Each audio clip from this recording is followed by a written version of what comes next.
Bueno, buenas noches a todos. Empezamos esta semana con también el comienzo del mes de Elul, un mes especial del que vamos a hablar hoy un poco. Pero antes vamos a hablar del título, el título que a mucha gente le llamó la atención, cómo dominar los impulsos, si es que se pueden dominar. Y cuando hablamos de impulsos, les agregamos principalmente tentaciones. ¿Sí? Son aquellos impulsos de los que nosotros estamos, de los que nos llevan a las cosas que nos generan tentación, que muchas veces no podemos controlarlos, ni hablar impulsos de también cuando una persona es impulsiva en sus respuestas, en sus enojos, etc.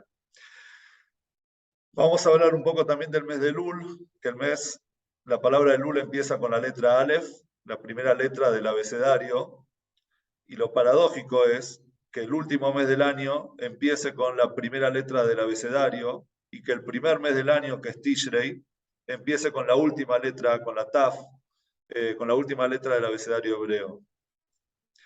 Bueno, la idea es, leí una explicación al respecto, es que en realidad el año comienza con el balance del año anterior, del año que pasó. Es decir, nosotros no podemos empezar un año como corresponde sin empezarlo desde el mes de Elul. Por eso el mes de Elul lleva la letra Aleph. En realidad, el comienzo del año es en el mes de Elul. Es verdad que en el calendario empieza en Tishrei, pero la preparación para el mes de Tishrei, para el año entrante, empieza con el mes de Elul. Una vez me dijo a mí un rab, me dijo, bueno, eso en realidad en la Torah lo tenemos muy claro, ¿no? Que el día empieza desde la noche. Pero él me dijo también, no solamente o sea, el día en la semana empieza desde la noche, sino tu propio día, lo que va a ser el contenido de tu día, cómo va a ser tu día, empieza desde la noche. Depende cómo te vas a dormir. Si te dormís mentalizado de forma positiva, si te dormís temprano, si te dormís bien, desde el alimento hasta también los pensamientos con los que la persona se va a dormir, el Shema Israel a la noche, al otro día te vas a levantar de esa manera. Lo mismo acá, cuando nosotros nos preparamos durante todo el mes de Elul, nos estamos preparando para un comienzo nuevo, que es en el año entrante, en el mes de Tishrei con Rosh Hashanah, y en este mes es el mes en el que, como dicen nuestros sabios, traen el ejemplo del rey que está en el campo, el Alter Rebbe trae el ejemplo del rey que está en el campo. El rey en el campo se acerca a cada uno, está predispuesto a recibir a cada uno con una sonrisa, de buena manera. De la misma forma también en este mes, en el mes de Elul, Dios espera con los brazos abiertos, nos espera que nosotros nos acerquemos. Dirshu Hashem bimatzok raub yotokarov. Busquemos a Dios y lo encontraremos. Llamémoslo cuando Él está cerca. Él está cerca en estos días y por eso atiende también a nuestros llamados. Y el mes de la Teshuvá, por eso empieza con la letra Aleph, empieza en el mes de Elul. Pero vamos a ver algo sobre la parashá de esta semana, Parshat Shoftim, el comienzo de Parshat Shoftim, que es una de las parashiot con más mitzvot en la Torá. Y en realidad también, como siempre se lee la parashá Shoftim en el comienzo del mes de Elul, hay una relación importante entre el mes de la Teshuvá y el comienzo de la parashá. Y de hecho, el comienzo de la parashá es una herramienta para este mes de Teshuvá. ¿Cómo empieza la parashá de la semana Shoftim Besotrim? Habla de la importancia de poner cortes de justicia, jueces y policías, ¿sí? Que hagan cumplir la ley. Y dice la Torah, Shoftim Besotrim titeneja bechol sheareja. Tenés que poner jueces y tenés que poner policía en todos tus portones. Los portones de la ciudad eran los lugares donde se reunía la mayor cantidad de gente, era el lugar más transitado de las ciudades y también era el lugar más característico, es el ingreso y la salida de la ciudad. En esos lugares tiene que haber no solamente jueces, tiene que haber una corte de justicia, tiene que haber también policías, no solamente en el portón, en toda la ciudad, que hagan cumplir con la ley que dictan los jueces. Pero vamos a hablar un poco hoy antes de tocar, yo estoy trayendo acá unos títulos, pero antes vamos a ver cuál es el problema de nuestra tentación y de nuestros impulsos.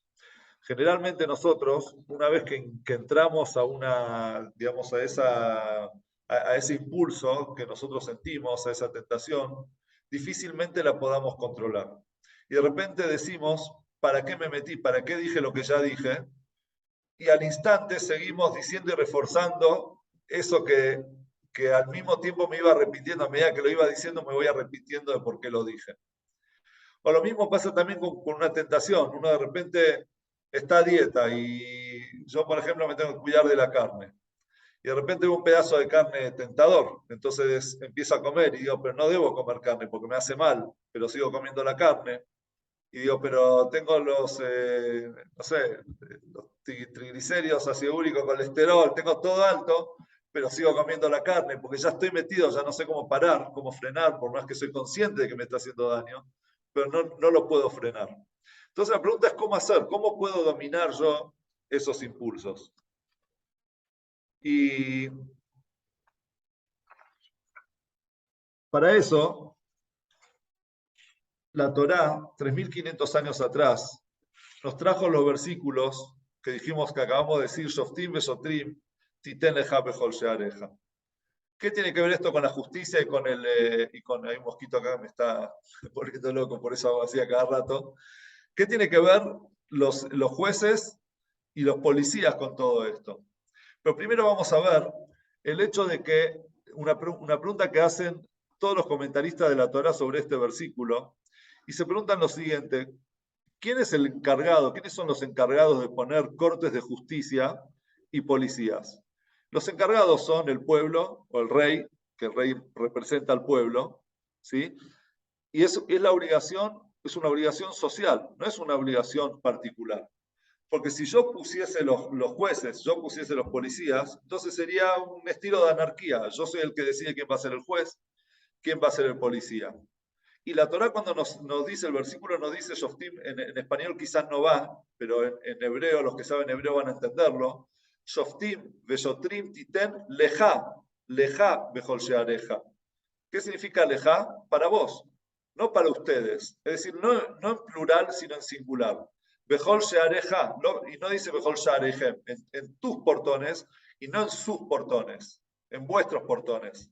Entonces, todos los comentaristas de la Torá se preguntan gramaticalmente, y de hecho, si es que es literal, entonces hasta sería un problema, como recién acabamos de decir, debería decir en plural y no en singular. Ahora, hay muchas explicaciones al respecto, pero nosotros vamos, antes de tomar la explicación en la que nosotros nos vamos a basar, primero vamos a desarrollar qué tipos de, como siempre vemos un poco en la parte alágica, qué tipos de juzgados existían. Entonces todos conocemos el Sanedrín, escuchamos hablar del Sanedrín.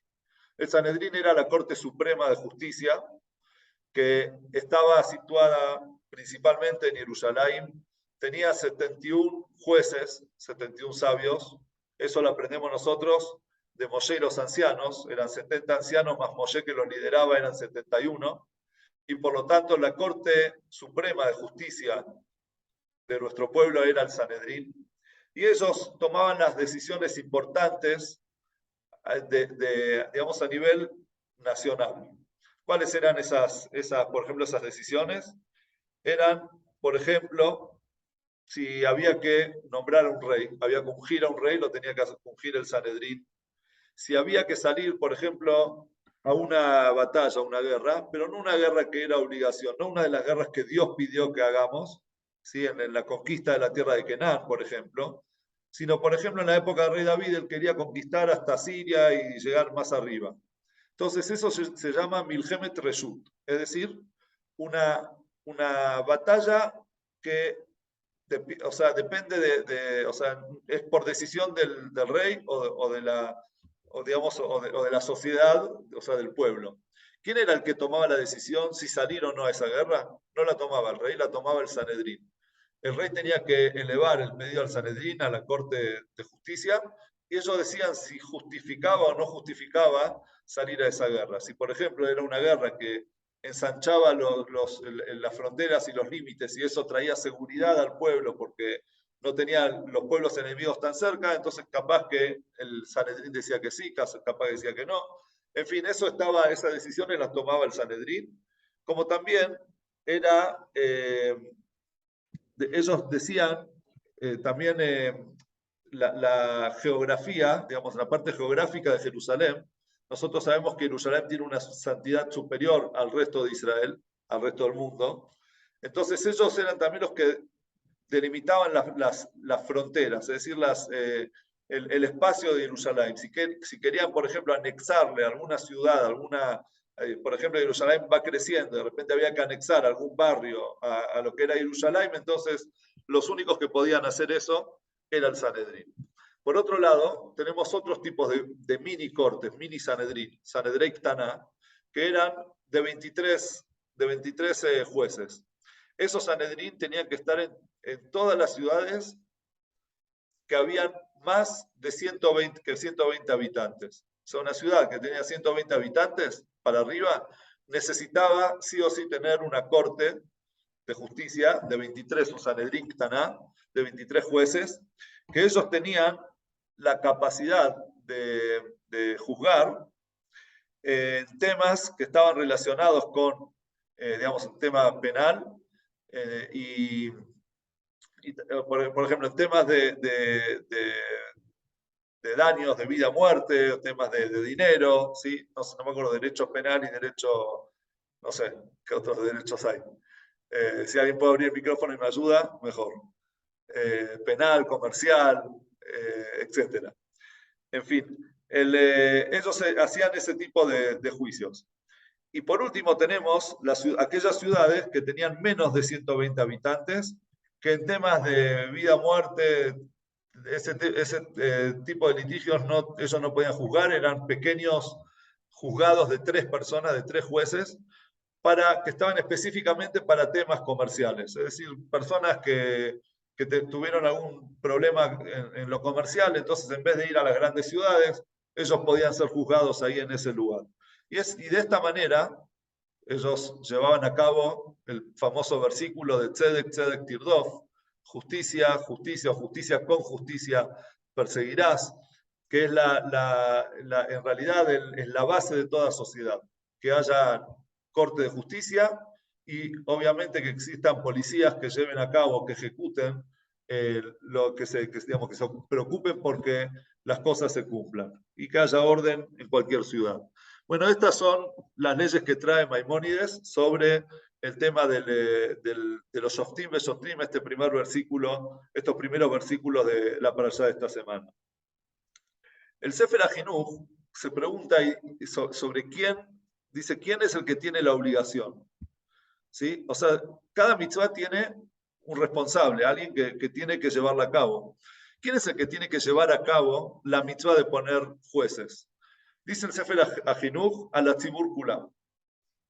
Es para toda la comunidad, es decir, es una obligación es una obligación colectiva, no de una sola persona, no es la decisión de una persona, sino que en toda ciudad, por ejemplo, mayor de 120 habitantes, los mismos habitantes tienen la obligación de nombrar 23 jueces y ellos ponerse bajo esos jueces y que haya orden en la ciudad en todos estos temas, ya sean comerciales o de daños físicos. Entonces, la pregunta que surge a raíz de esto que dice el Sefer HaJinuch, que la obligación, y que de hecho es algo lógico, que la obligación sea de la comunidad y no de un individuo, es por qué la Torá lo trae en forma singular. Titen lejá, vos tenés que poner en todos tus portones, o sea, de forma en singular.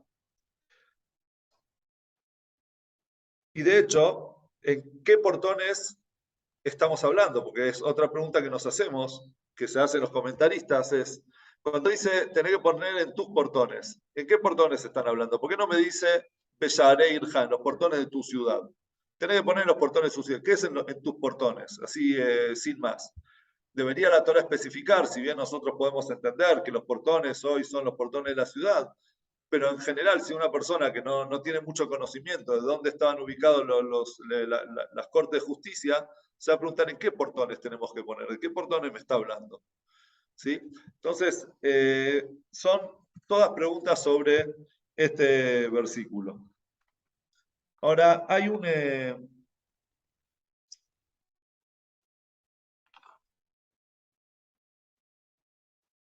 midrash. Hay un midrash que dice, que se pregunta algo interesante, que esto es, de paso, lo hacemos como un paréntesis, ya que antes de meternos en la explicación central, vamos tocando ciertas cositas así interesantes y lindas que hay. Pregunta, hay un midrash que dice, se pregunta, ¿por qué dice Shoftim Beshotrim? Es decir, junto, jueces y policías. ¿Por qué no me dice, tenés que poner jueces que estén en los portones de tu ciudad y aparte tenés que poner policías? Es como que une en un solo nivel pone a los jueces y a los policías. Entonces nos responde algo muy interesante y muy lindo que nos dice que generalmente el juez es una persona mucho más preparada, una persona que tiene conocimientos y tiene estudios que no tiene el policía, y el policía tiene un nivel de ejecución, o sea, tiene el poder, digamos, y la fuerza y quizás el valor de autoridad para ir y hacer que las cosas se ejecuten.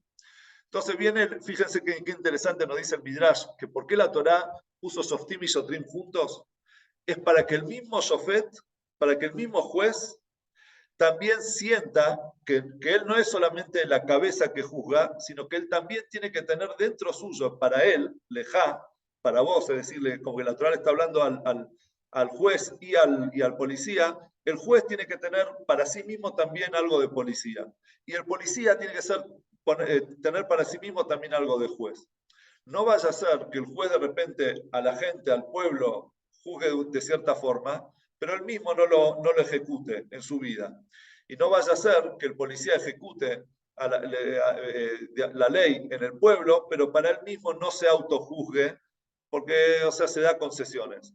Entonces la Torá nos dice, Shofet y Shotar tiene que ser el juez y el policía tiene que estar comprometidos con la justicia y con la ejecución de la justicia de las leyes de la misma forma. No porque seas juez estás fuera de la ley y no porque seas policía estás fuera de la ley también. O sea, no porque seas juez no tenés que ejecutar lo que dice la ley y no porque seas policía estás fuera de lo que dictaminó el juez. Entonces, por eso trae las dos cosas juntas que digamos, una cosa con la otra. Y eso en realidad también nos da a nosotros, una lección, como padres, como educadores, como líderes, es que principalmente más que educar con la prédica, tenemos que educar con el ejemplo. Si nosotros predicamos una cosa y en nuestras vidas hacemos otra, entonces no estamos diciendo nada. De hecho, como líderes tenemos que mostrar cierta emoción, cierta sensibilidad hacia las cosas. Y de esa emoción que nosotros mostramos por las cosas, la gente va a aprender. Si de repente yo me movilizo hacia algo, entonces esa movilización que yo siento hacia algo, le va a transmitir mucho más esa lección, esa enseñanza a mi gente, que si yo voy, me paro en una clase y dicto la clase así de forma, puedo ser un gran orador o no, pero no es lo mismo que mostrarlo con hechos. El Talmud nos cuenta una historia muy interesante sobre Rabbi Anai.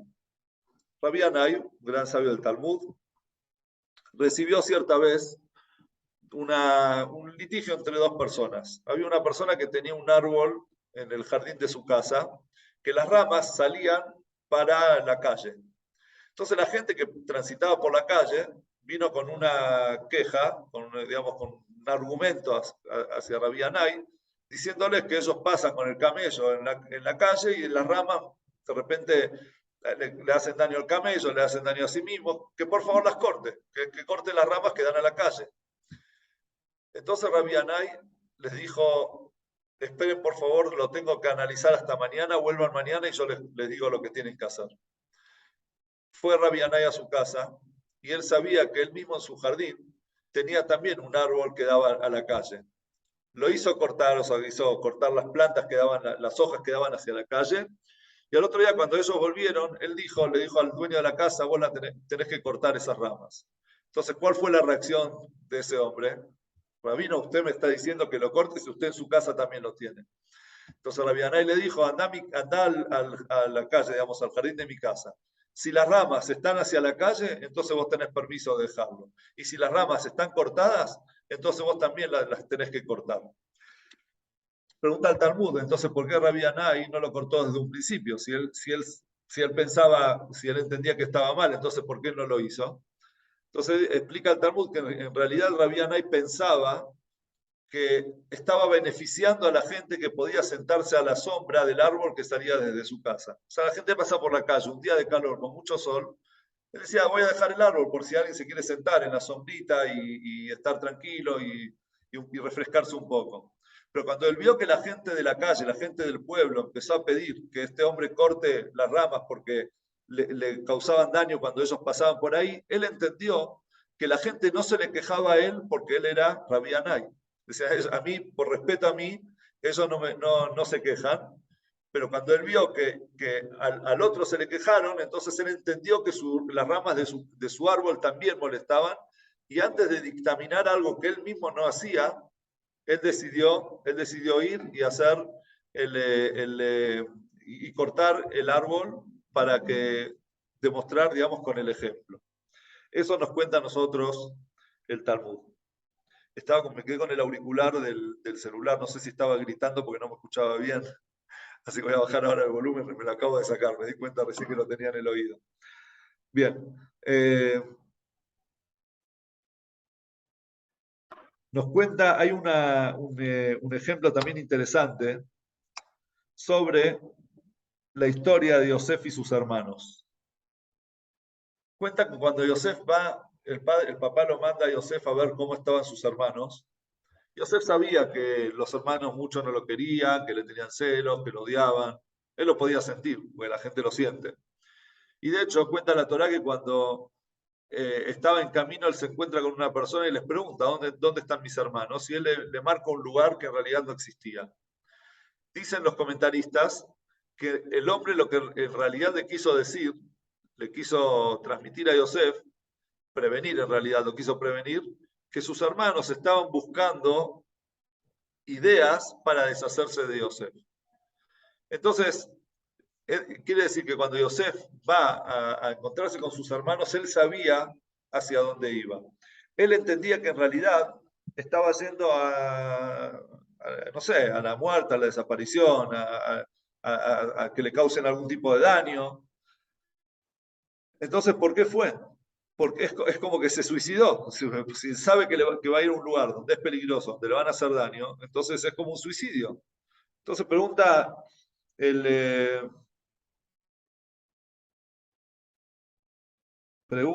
no sé, no me acuerdo quién lo trae esto. A ver si tengo acá bueno, no me acuerdo de quién lo trae.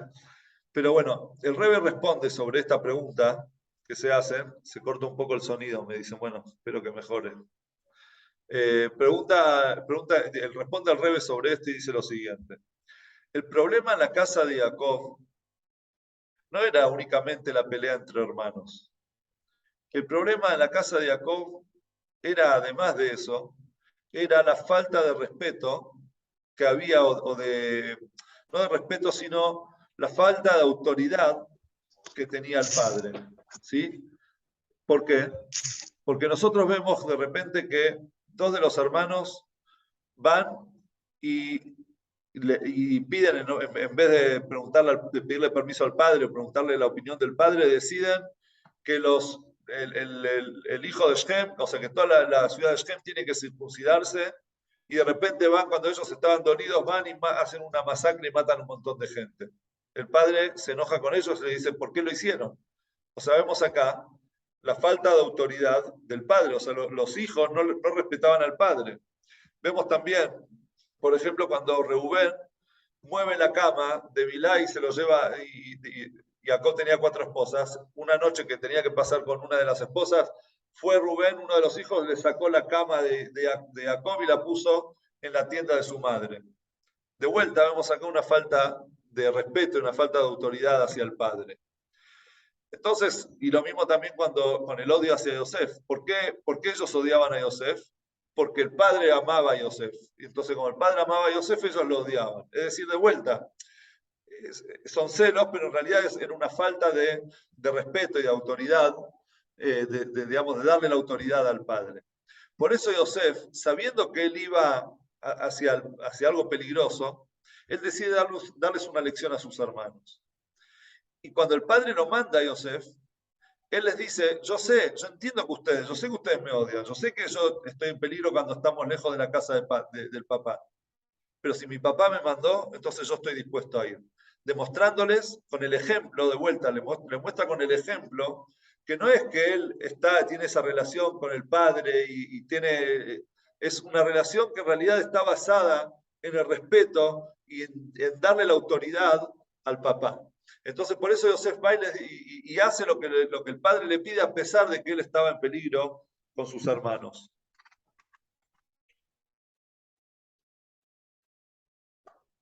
Bien. Ahora vamos a ir a la explicación central, en realidad, de por qué la Torá, vuelvo a repetir la pregunta para los que recién ingresaron, decimos en la parashá de esta semana, Shoftim bebesotrim titen leja, jueces y policías no tienen, tienes que poner en en todos tus portones, en tus portones, en singular, o sea que como que en realidad la orden es para la persona y no para la comunidad. Entonces se preguntan todos los comentaristas y dicen que esto en realidad debería ser en plural y no en singular, porque la orden y la obligación de nombrar jueces y policías es de la comunidad, es del pueblo, es de la gente, y no de una sola persona. Imagínense si yo voy a nombrar mis propios jueces, mi propia policía, entonces sería cada uno nombra su propio juez y su propia policía, entonces es un descontrol. Esta era la pregunta inicial. Y ahora vamos a pasar a la respuesta, que es la parte central de la charla de hoy, que está basado, es una explicación que lo trae el Sifteh Cohen Atzfati, lo trae el Jidá, lo trae el nombre del Arizal, y el Rebbe lo trae en muchas de sus charlas, y él dice lo siguiente: la Torá nos está dando a nosotros una lección más allá del hecho de poner corte de justicia y policías en las ciudades. La Torá nos está dando a nosotros un mensaje que es personal. Y por eso la Torá modifica de plural a singular para decirnos que obviamente la ley se va a entender que hay que poner jueces y policías, pero modifica lo singular para enseñarnos algo de forma particular a cada uno y uno de nosotros. Y esos son las puertas que nosotros tenemos. ¿Cuáles son nuestras puertas? Nosotros tenemos, de los 5 sentidos, tenemos 4 que están relacionados con alguna puerta, ¿sí? Con algún ingreso. Tenemos los ojos en la vista, ¿sí? Que abrimos los ojos, ingresa la imagen. Tenemos los oídos, ¿sí? Que por donde ingresa lo que escuchamos. Tenemos la nariz, por donde olemos, y tenemos la boca, por donde, además de respirar, también hablamos. Y viene la Torá y nos dice a nosotros, Shoftim Besotrim, vos tenés que poner en todos tus ingresos, en todos tus portones, en singular, tenés que poner un policía y tenés que poner un juez. El juez que te diga qué es lo correcto y qué es lo incorrecto, y el policía que haga que eso se cumpla. Entonces, la persona de repente, cuando va a ver una cosa, va a ver algún tipo pasa algo en algún lugar, en la calle, está caminando en la calle y de repente ve algo que la persona sabe que le hace mal. Entra el juez, su propio juez, y le dice, escúchame, si lo mirás, te va a hacer mal. Entonces, ¿qué hace el policía? El policía es el encargado de cerrar o de desviar los ojos, de no permitir que eso ingrese en la persona. Lo mismo el oído, y lo mismo también, y voy a dar acá una explicación, el sentido del olfato es es considerado el más espiritual de todos. Porque nosotros vemos imágenes, podemos ver la imagen, es algo es algo físico, es algo que nosotros podemos ver. El oído, si bien escuchamos las ondas de la voz, pero es algo, sale de la persona que está hablando, que está haciendo algún tipo de acción y nos ingresa por el oído. Y bueno, y la boca ni hablar, que habla y se mueve y es algo que es físico. Pero el olfato es algo que es muy sutil. Y por eso la Kabbalah lo relaciona, o relaciona el olfato con el pensamiento. Está relacionado directamente con el pensamiento, que el pensamiento es la parte más íntima de la persona.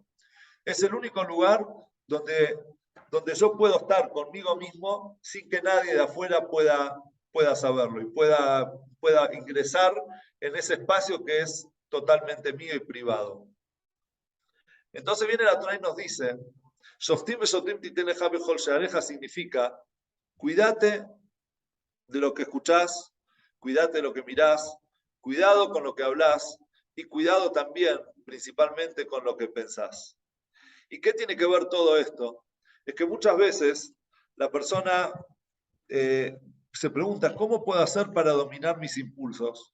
¿Cómo puedo hacer para dominar mis tentaciones? Y la respuesta está en que en realidad es muy difícil dominar el impulso y la tentación cuando ya estamos tentados. Pero lo que sí podemos dominar son esas cosas que nos llevan a nosotros a sentir esa tentación o a tener ese impulso. Entonces, si nosotros sabemos que hay cosas, hay pensamientos que son dañinos, de repente hablamos con una persona y mientras hablo con esa persona estoy pensando en todas las cosas que esa persona me dijo y todo lo que me gustaría decirle, entonces ante la primera opción que yo voy a tener, voy a sacar de mi boca alguna palabra que después de la que después me voy a arrepentir. Y si yo miro cosas que están prohibidas, entonces eso me va a generar a mí también algún tipo de sentimiento y de atracción hacia eso. No es en vano que hoy en día cuando una persona, por ejemplo, tiene algún tipo de adicción, por ejemplo, una adicción al alcohol. Una persona, un adicto al alcohol, no puede tener una botella de whisky en su casa. Pero porque si no la estoy tocando, no la estoy consumiendo. Mi problema es el consumo, no es verla. Pero todos entendemos que lo que entra por los ojos, de repente pasa a ser en la cabeza, ya lo está sintiendo. Por más que vos no lo estés probando, al verlo, con el solo hecho de verlo, vos ya lo estás sintiendo el gustito en tu boca. Y de ahí a tomarlo, de ahí a obtenerlo, ya es algo muy, muy corto, es un hilo muy corto y una pendiente de la que nosotros no podemos regresar. 3.500 años antes la Torá ya nos dijo,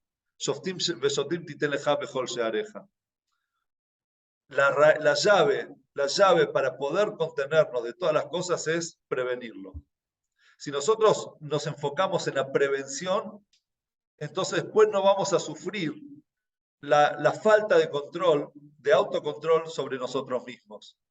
Entonces no te expongas en un lugar de donde vos no vas a poder salir ileso.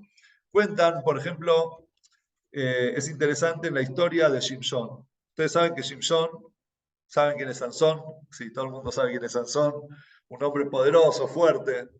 Él luchó contra un león y lo descuartizó.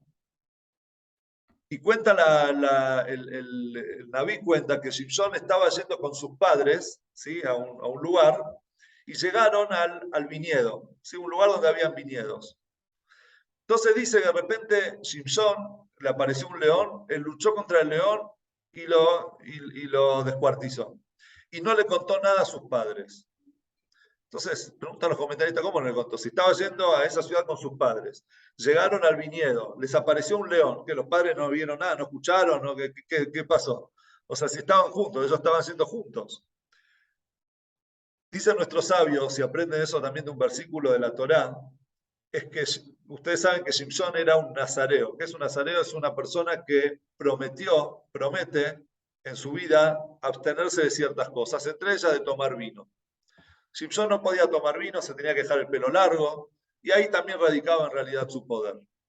Pero dice la Torá que un nazir, lo vamos a llamar nazir al nazareo, aquella persona que prometió santificar su vida para Dios y no tomar vino, entonces se llama un nazareo, dice la Torá, que él trate de evitar de acercarse a un viñedo. Porque al ver las uvas va a pensar en el vino, y al pensar en el vino se va a tentar y va a terminar cayendo en la tentación de ir y tomar vino. Entonces los sabios entienden también por qué Shimshon, cuando luchó contra el león, cuando llegaron al viñedo, sus padres, no le contó nada a sus padres y ellos ni se enteraron. Porque los padres caminaron por el viñedo, pero cuando Shimshon sabía que se acercaba el viñedo, decidió tomar algún tipo de camino que, evitando el viñedo para no pasar al lado y no tentarse. La Torá nos da a nosotros ese secreto. Nosotros podemos controlar lo que vemos, podemos controlar lo que escuchamos, podemos controlar lo que pensamos y también podemos controlar lo que hablamos. Lo que no podemos controlar es una vez que ya estamos adentro. Una vez que ya estamos en el baile, ahí es muy difícil de controlarse.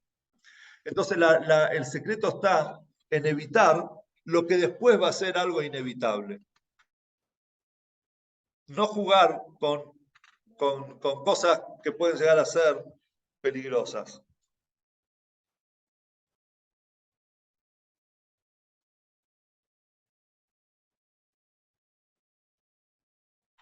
Voy a contar ahora una historia interesante.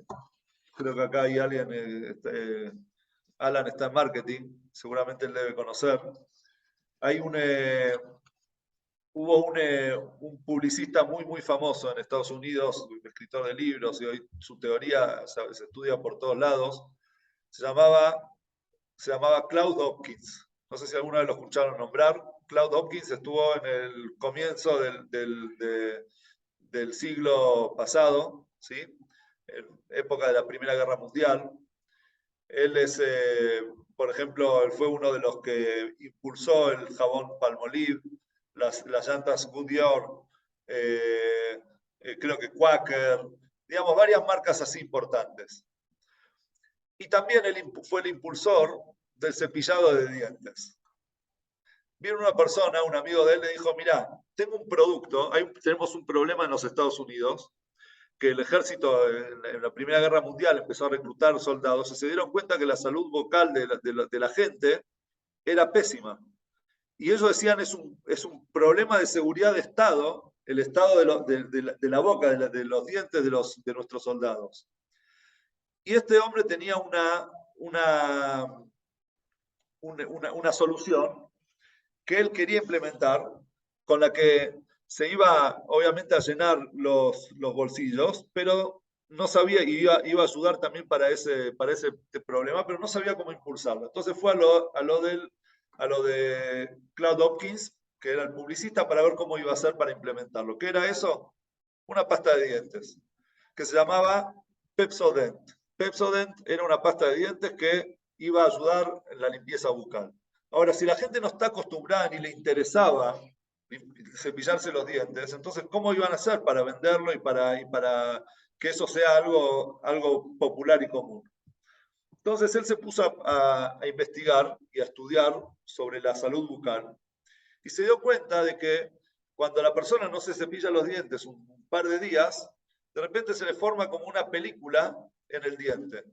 Y esa película la uña la persona se la puede sacar, da asco, pero bueno, es lo que él entendió.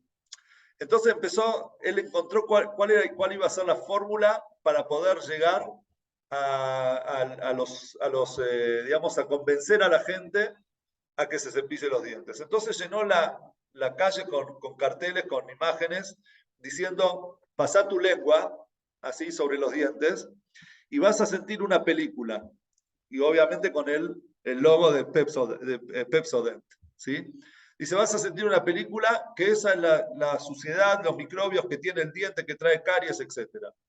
Cuando vos le decís a alguien, pasar la lengua sobre los dientes, seguramente todos ustedes ahora están haciendo así, para ver de qué se trata. La gente también empezó a hacer así, porque es algo que automáticamente se le mete en la mente a las personas. Cuando la gente vio que era verdad, uy, es verdad, lo siento, lo tengo, y hacía capaz que se lo sacaba con la uña y se daba cuenta que había una película que ellos quizás no no entendían que eso se relacionaba con una carie, con un microbio, con algo por el estilo. Entonces no los había llamado la atención. Por otro lado, él puso otros carteles de una boca así limpia, blanca, sana, también con el logo diciendo con esto, o sea, con el Pepsodent, podés te cepillar los dientes y vas a tener salud bucal y vas a tener esta boca y esa sonrisa tan linda. En 10 años, porque todo proceso lleva muchos años, el 65% de los americanos ya tenía el hábito de cepillarse los dientes todos los días. ¿Para qué traigo esta historia? Para decirles que muchas veces, así como el lado negativo de lo que la persona ve, de repente le influye, o sea, nosotros tenemos estos portones que hacen que lo que uno ve malo, de repente nos influye para mal. Tenemos también el otro lado, si la persona de repente ve algo que nos hace daño y nos conectamos con eso, lo podemos modificar. Es decir, nosotros somos los dueños de lo que vemos, de lo que escuchamos, de lo que pensamos, etc. Y la idea está no arriesgarse, no llegar hasta el límite, ¿sí? Hasta la cornisa del tema diciendo, no, yo todavía no me caí, estoy mirando desde arriba, porque al final uno sabe que va a terminar cayendo. Ahora, ¿qué tiene que ver esto con el mes de Elul? Y ahora vamos a pasar a la segunda parte de esta clase, que es, obviamente, la teshuvá, ¿sí? El arrepentimiento, el retorno a Dios que hay en el mes de Elul. Como dijimos antes, el mes de Elul empieza con la letra Aleph. Aleph es la primera letra del abecedario, porque en el mes de Elul es cuando comenzamos el proceso para tener un buen año. Y la Aleph del mes de Elul, es decir, en realidad, lo primero, lo más importante de toda la Teshuvá, la Aleph de la Teshuvá, que dicho sea de paso, la Teshuvá empieza con la letra Taf, que es la última letra del abecedario, ahora vamos a ver por qué. La Aleph de la Teshuvá, medio paradójico, ¿no? Pero la Aleph de la Teshuvá es justamente el Shoftim Besotrim Titen Leja Bejol Sheareja. No es casual que esta para allá se lea en el comienzo del mes de Elul, porque el comienzo de todo refinamiento, el comienzo de toda elevación, es poder controlar esas tentaciones y esos impulsos que el ser humano tiene en su vida. Es poder callarse, saber callarse cuando uno debe callar. Es escuchar lo que uno debe escuchar y dejar de escuchar lo que uno no debe escuchar. Es poder pensar en las cosas que son positivas y nos hacen bien y dejar de pensar, correr nuestro pensamiento de las cosas negativas. En esto quiero hacer una aclaración, porque muchas veces la pregunta que muchos me hacen es, ¿cómo haces para no pensar? Si el ser humano piensa todo el tiempo, ¿cómo hago para no pensar en las cosas malas? Existe en realidad un primer pensamiento, ¿sí? Es eso que nos viene a nosotros a la mente. Y existe el meditar. Meditar es cuando la persona se queda en un pensamiento, trabaja un pensamiento. Es verdad que nosotros no podemos evitar que nos ingresen pensamientos, porque de repente son cosas que nos entran en la cabeza. Pero sí tenemos en nuestras posibilidades, con mucho esfuerzo, pero es una posibilidad, es correr ese pensamiento con otro pensamiento, porque nosotros no podemos pensar dos cosas a la vez. Mientras pensamos una cosa, estamos pensando en esta cosa. Y si de repente empezamos a pensar en otra, el pensamiento anterior se corrió. Entonces, una de las ideas que nos dicen nuestros sabios es, cuando te entra ese primer pensamiento que vos lo identificás, tu juez interno, sabe que eso te hace mal, lo juzga como algo negativo, viene el policía y ¿qué hace? El policía interno de uno corre ese pensamiento y empieza a pensar en otra cosa. Se llama Esehadat. Es apartar el pensamiento a otro lado y empezar a pensar en cosas positivas. Eso es la base, es la Aleph de toda la Teshuvá. Poder, como tema principal, trabajar esas cosas que nosotros, digamos, esos sentidos que nos llevan muchas veces a nosotros a transgredir, a enojarnos, a hacer cosas indebidas. Todo está en nuestras manos, está para prevenir antes que después ya no poder dar marcha atrás. Y el mes de Elul, vamos a entrar ahora, ustedes saben que el número, ¿cuál es el número más importante que tiene la Torá? Bueno, están los micrófonos cerrados, manténganlos cerrados. Pero uno va a decir quizás el número 7, porque es los días de la semana. Puede ser el 8, porque es el Brit Milá. De hecho, tenemos el Ejad Miodea. El Ejad Miodea que cantamos en Pesach desde el 1 hasta el 13. Decimos, cada número tiene su particularidad. Pero en realidad el número que más se repite en la Torá es el número 40. 40 años en el desierto. 40 días que estuvieron los espías en la tierra de Israel. 40 días por tres veces 40 días subió Moshe, o sea, cada subida de Moshe al monte Sinaí fueron de 40 días, que enseguida vamos a hablar este tema. 40 días duró el diluvio para los que estuvieron en la clase del jueves. O sea, el diluvio en sí fue un año entero dentro del arca, pero la lluvia en sí duró 40 días. 40 es la medida, son de CA, es una medida de la Torá, son 40 CA, es el agua, es lo mínimo de agua que tiene que tener una mikve para purificarse. ¿Qué más? Tenemos un montón de cosas 40, que bueno, ahora no se me viene a la mente otras más, pero hay muchas más. Podemos decir que también hasta la Torá cuando habla de las prohibiciones de Shabbat, que son 39, la Torá no nos dice 39, nos dice 40 menos 1. O sea, tiene que estar el número 40. El número 40 es como que es importante. Y de hecho, las 3 veces, los 40 días y 40 noches que Moshe repitió varias veces. Otra cosa, Moshe estuvo 40 años, fue líder, lideró al pueblo 40 años. El rey David reinó 40 años. Es decir, el número 40 lo encontramos en varias veces, en varias oportunidades en la Torá. Ahora, ¿qué es lo que tiene el número 40? Y de hecho, vamos a ver que los 40 días que estuvo, por 3, ¿no? Que estuvo Moshe en el Ar Sinai, en el monte Sinaí, fueron por temas distintos. Primero Moshe apenas recibe los 10 mandamientos de Dios, o sea, sube al Ar Sinai, o sea, recibe los 10 mandamientos, sube al Ar Sinai, y se queda ahí durante 40 días para estudiar lo que era la Torá, para tener un nuevo conocimiento, adquirir los conocimientos de la Torá. En esos 40 días Dios le enseña a Moshe toda la Torá, toda, desde la Torá escrita, Torá oral, Kabbalah, todo lo que cualquier persona, alumno pueda llegar a innovar. Dios ya le dio a Moshe las bases en esos 40 días. Y después de eso, cuando Moshe baja con las tablas, después de esos primeros 40 días, se encuentra con el becerro de oro.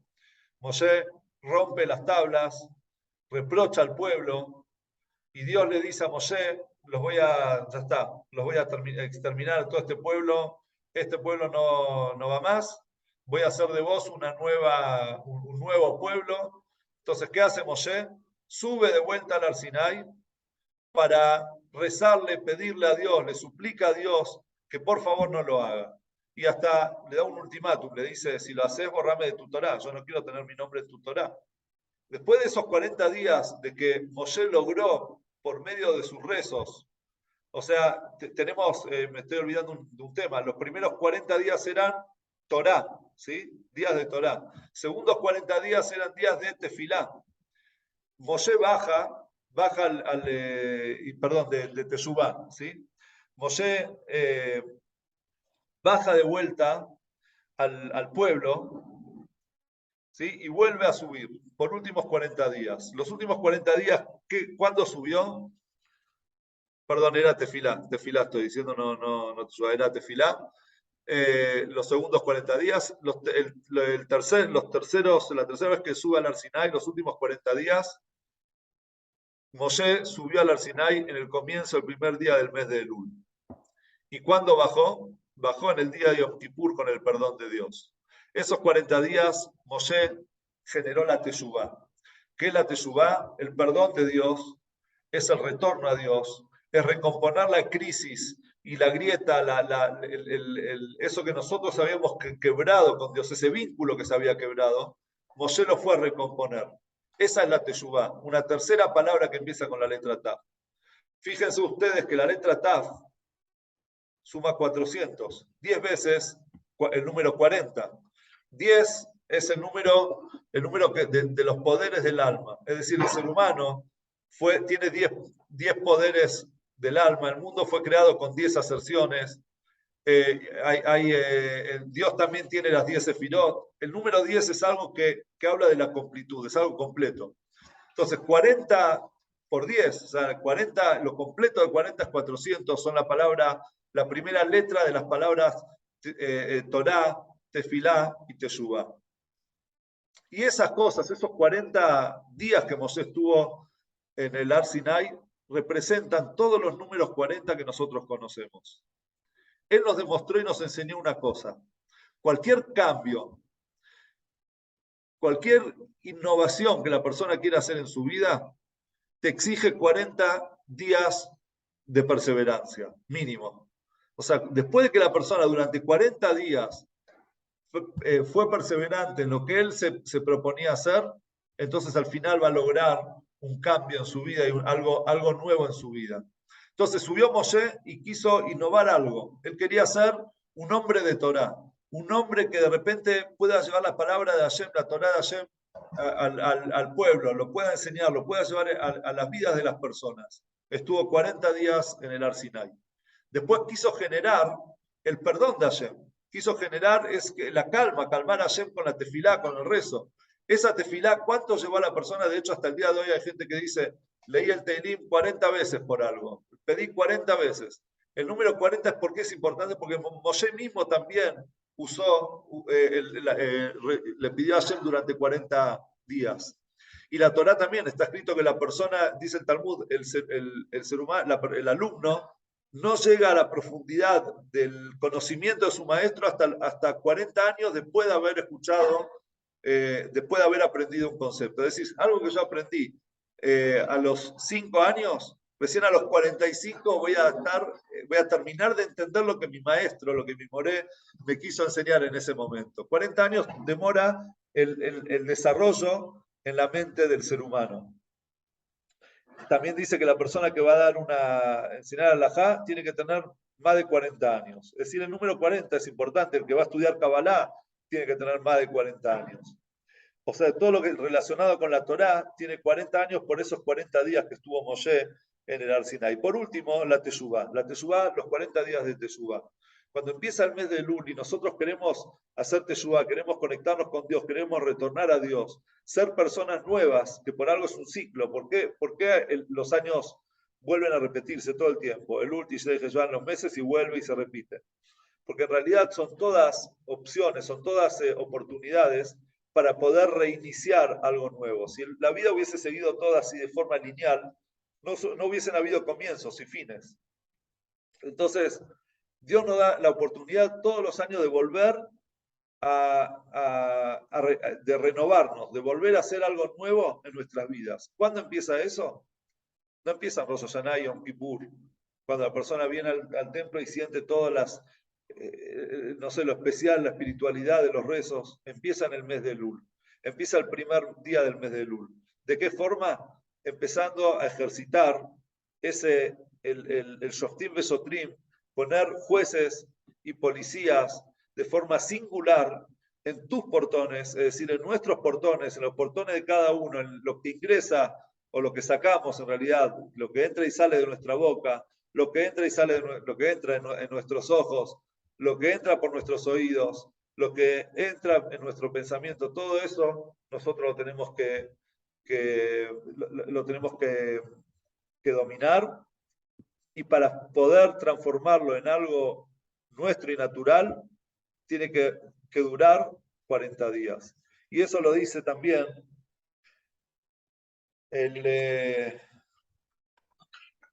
lo dice Rabbi Elimelech de Ligensk, que escribe en una nota en la que él pone lo siguiente. Dice, aquella persona que nació, que tiene como naturaleza ser caprichoso, por ejemplo, entonces que rompa su naturaleza de caprichoso durante 40 días, haciendo cosas que son opuestas a lo que él quiere.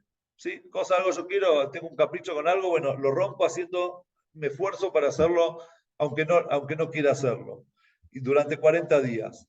Y así cada persona que tenga algún tipo de naturaleza que él quiera modificar, que él quiera cambiar, que él quiera refinar, dice Rabbi Elimelech de Nijensk, que haga lo contrario durante 40 días. Una vez que durante 40 días nosotros perseveramos en hacer algo, va a terminar, va a transformarse después en nuestra propia naturaleza. Estos son 40 días en los que queremos transformarnos. Queremos que llegue el año después de Yom Kippur, cuando Dios nos diga, Salachti Kitvareja, yo los perdoné, nosotros seamos personas nuevas, seamos gente gente diferente, seamos diferentes a lo que éramos antes. Y para eso están los 40 días de perseverancia, de trabajo, de poder, de dominio sobre nuestros sentidos en el mes de Elul. Tibaba Hatima Tová, Leshana Tová Metuká, que cada uno pueda trabajar sobre sí mismo en estos días preparatorios, en este comienzo de los Yamim Noraim que empieza con el mes de Elul.